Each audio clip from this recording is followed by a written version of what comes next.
L'eau d'ici est l'au-delà. Dans la vallée du Guillemort, il y a un peu plus de 900 ans, Saint Bruno pose son sac et son bâton de moine. Il crée alors un ermitage qui va devenir le monastère de la Grande Chartreuse. Saint Bruno, en venant s'installer ici, a décidé de se retirer du monde, de vivre ses convictions sans les imposer aux autres. Et pour moi, c'était un peu une idée d'anti-intégrisme. Donc c'est pour moi un peu aussi une façon de montrer qu'on peut vivre des convictions sans vraiment les imposer, quoi. C'est important. Profonde et ancestrale, la vallée du Guiers offre ses bois aux sculpteurs. Guy Lafont fait corps avec la forêt de Chartreuse.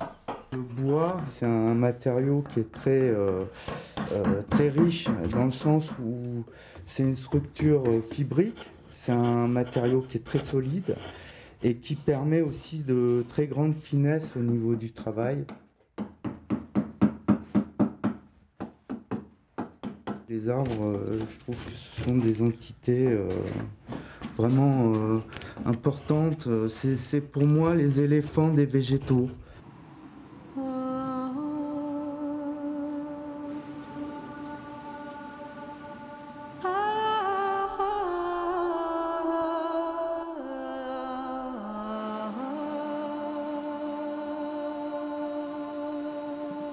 Mais la dimension spirituelle du lieu est encore ailleurs. Elle plane sur la vallée. Elle imprègne le roc, l'eau, l'écorce. Elle est difficile à capter matériellement. Un homme pourtant s'y emploie depuis 55 ans. Jean-Marie Pirot, plus connu sous le nom d'Arcabas. C'est une moyenne montagne. Il y a quand même des rochers. Il y a un côté minéral que j'aime bien. Et puis l'organisation générale, je peux dire, des quelques monts qui sont au-dessus de 2000 mètres, là, et une certaine douceur des lignes.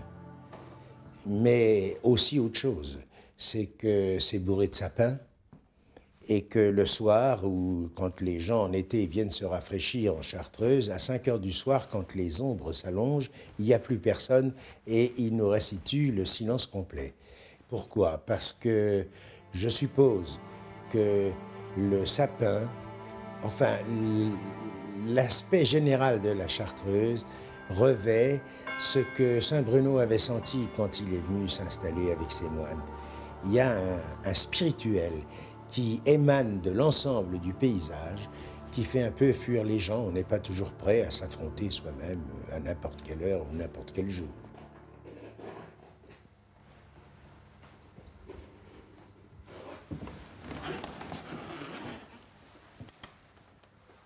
Pourquoi vous avez fixé votre peinture dans le religieux? En vérité, ce qui est important pour moi, c'est la peinture en soi. Le religieux, c'est la thématique. Moi, je suis un chrétien, catholique, de tradition, et j'ai la foi, tout simplement. Et comme j'ai la foi, je ne fais aucun effort, en quelque sorte, pour me poser des questions spirituelles. L'œuvre majeure d'Arcabas est ancrée dans cette vallée du Guillemort. Le peintre a réalisé toute la décoration intérieure de l'église de Saint-Hugues, un travail de longue haleine entamé en 1951 et qu'il poursuit encore aujourd'hui.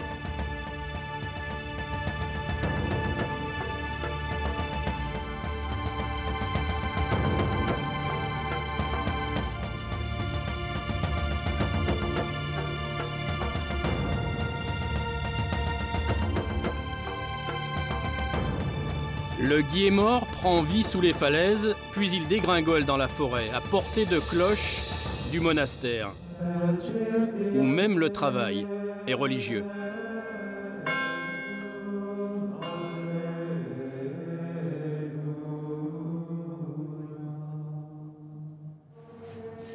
C'est le grand silence. On croise les pères chartreux qui nous saluent simplement avec le petit capuchon. Et voilà, on est très bien accueillis. J'aime bien travailler au monastère aussi. Ouais, c'est un peu ma vie quand même. C'est un petit peu Vie de peintre en Chartreuse, travailler au monastère, c'est un bonheur.